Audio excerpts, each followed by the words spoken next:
오늘 함께 묵상할 성경 말씀은 요한복음 20장 19절에서 31절 말씀입니다.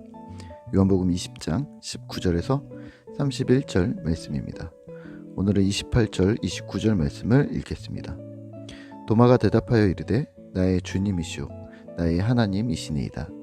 예수께서 이르시되 너는 나를 본고로 믿느냐? 보지 못하고 믿는 자들은 복되도다 하시니라. 아멘. 오늘 함께 생각할 주제는 오늘을 살아가는 부활신앙입니다. 오늘 우리가 읽은 본문 20장에서는 다시 살아나신 예수님께서 제자들에게 나타나셨습니다. 안식일 다음 날 제자들이 유대인들이 무서워 꽁꽁 문을 닫고 은밀하게 모였습니다. 그리고 그 장소에 예수님께서 나타나셨습니다. 21절입니다. 예수께서 또 이르시되 너희에게 평강이 있을지어다. 아버지께서 나를 보내신 것 같이 나도 너희를 보내노라. 아멘. 평강이 있을지어다 라는 문구는 유대인들의 평범한 인사였는데요. 십자가에 돌아가신 예수님이 갑자기 아무 일 없다는 듯이 제자들에게 나타나셨습니다. 이를 못 믿어하는 제자들에게 자신의 상처난 손과 옆구리를 보여주시고 부활을 확인시키십니다. 오늘 21절에서는 너희를 보낸다, 또 성령을 받으라고 말씀하십니다. 이 두 가지를 명령을 통해 제자들이 회복되었을 것은 분명합니다. 예수님께서 우리에게 무엇을 맡기시겠구나. 또 예수님께서 우리에게 무엇을 주시겠구나. 기대와 설렘, 그리고 무엇보다도 예수님이 살아나셨다는 안도감이 있었을 것입니다. 오늘 본문에서는 디두모 도마가 등장합니다. 공교롭게도 예수님이 처음 나타나셨을 때 그는 그 자리에 없었습니다. 그런데 성질이 다혈질이었나 봅니다. 25절입니다. 다른 제자들이 그에게 이르되 우리가 주를 보았노라 하니 도마가 이르되 내가 그의 손에 못자국을 보며 내 손가락을 그 못자국에 넣으며 내 손을 그 옆구리에 넣어보지 않고는 믿지 아니하겠노라 하니라. 아멘. 도마가 강하게 말합니다. 내가 직접 예수님을 보고 만지고 확실한 검증 작업을 끝내기 전까지 나는 믿지 못하겠다. 이런 상황에 예수님이 다시 나타나십니다. 26절과 27절입니다.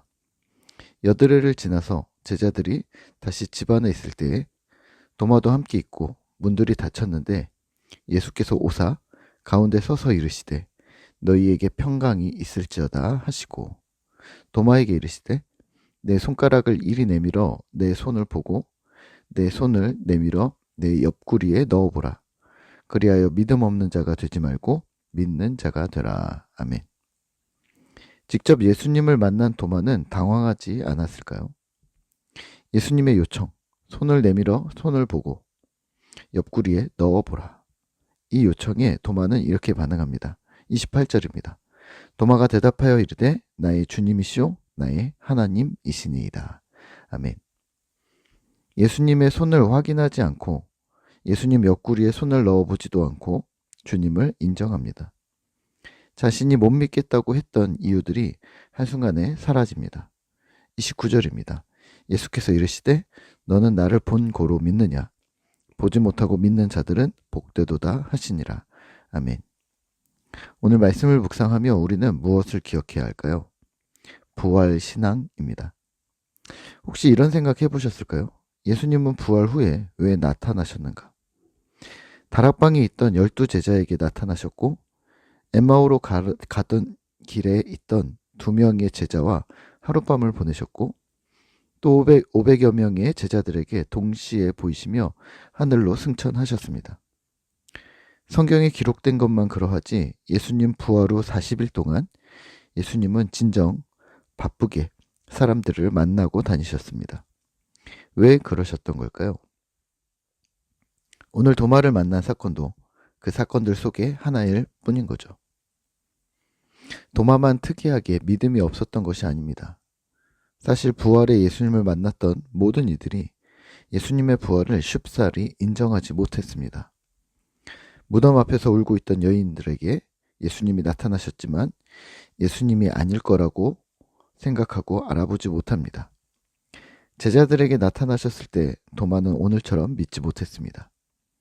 예수님의 상처에 직접 손을 넣어보지 않으면 믿지 못한다고 엄포를 놓습니다. 엠마오의 두 제자들은 한나절을 예수님과 걸어왔으면서도 예수님이신 줄 전혀 모릅니다.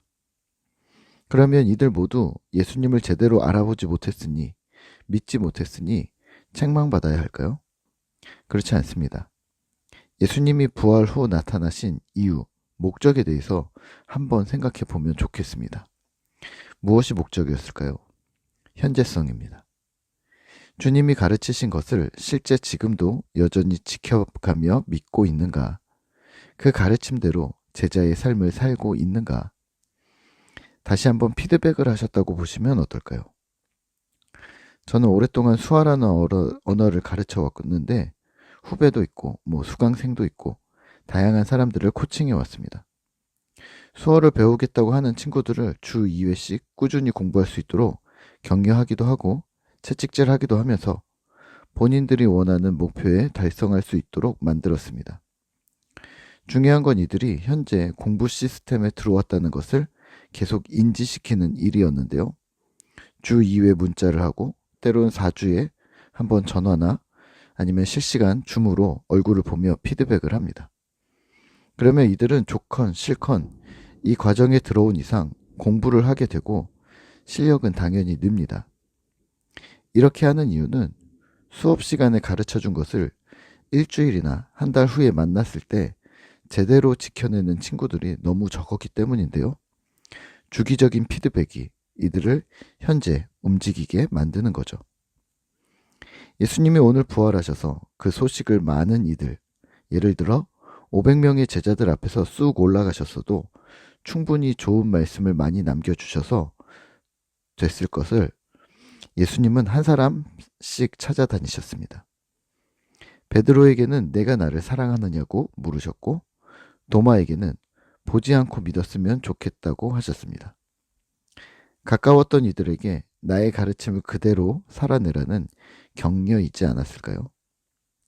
십자가와 예수님의 죽음 때문에 모든 것이 끝났다고 생각하고 본인의 고향으로 돌아갔던 제자들은 아차 싶었을 겁니다.